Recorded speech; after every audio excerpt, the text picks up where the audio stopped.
Oi, meu nome é Eduardo, eu sou estudante da graduação de Física na Unicamp e estou aqui hoje para falar sobre partículas elementares.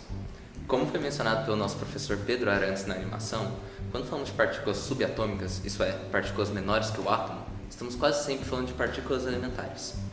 Lembrando que nem toda partícula subatômica é uma partícula elementar, mas toda partícula elementar é subatômica. Mas a grande pergunta é, o que são partículas elementares? Partículas elementares são indivisíveis. Isso quer dizer que elas não são formadas por nada menor do que ela. Pelo contrário, elas são as formadoras de tudo. Tudo que vemos e interagimos são formados por partículas elementares. O fóton, por exemplo, é o formador da luz. Os quarks, que foram explicados pelo outro Eduardo no vídeo Quarks Up, Quarks Down, são os formadores dos prótons e nêutrons, que por sua vez formam a matéria que vemos e interagimos. Para entender melhor da interação entre corpos, eu recomendo que você veja o vídeo da Nicole.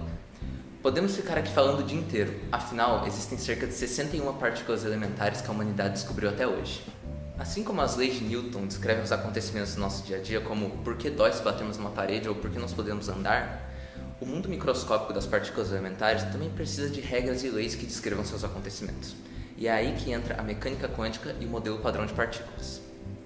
O modelo padrão de partículas é uma teoria que visa caracterizar as diferentes entidades que existem no nosso mundo, como a radiação e as próprias partículas.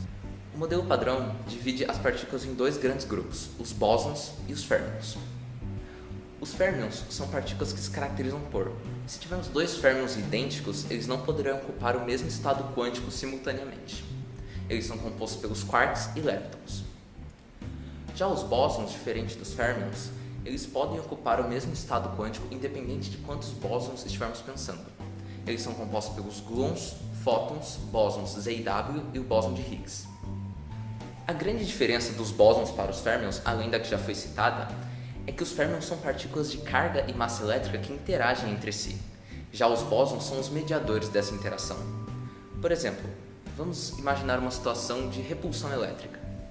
Nessa situação, é como se dois elétrons que se aproximassem enviassem fótons um para o outro, avisando que aquele corpo é de mesma carga que a sua, e nesse momento acontece a repulsão.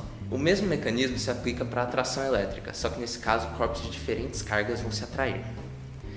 Apesar dessa ilustração não ser 100% verídica, ela explica muito bem como funcionam as interações no mundo microscópico e por que elas não são instantâneas.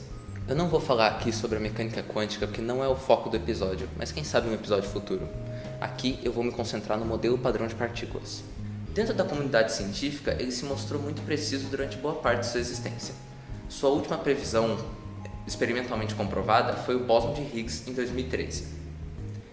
O modelo padrão, apesar de ser a melhor teoria que encontramos até hoje para explicar como o mundo microscópico interage com a natureza, ele não é capaz de explicar tudo. O modelo padrão não é capaz de explicar o que é a gravidade nem o que é a matéria escura que nós vemos em diversos pontos do universo. Mas quem sabe no futuro não vai surgir uma teoria que vai explicar tudo isso. Você pode tentar, vai te render um Nobel.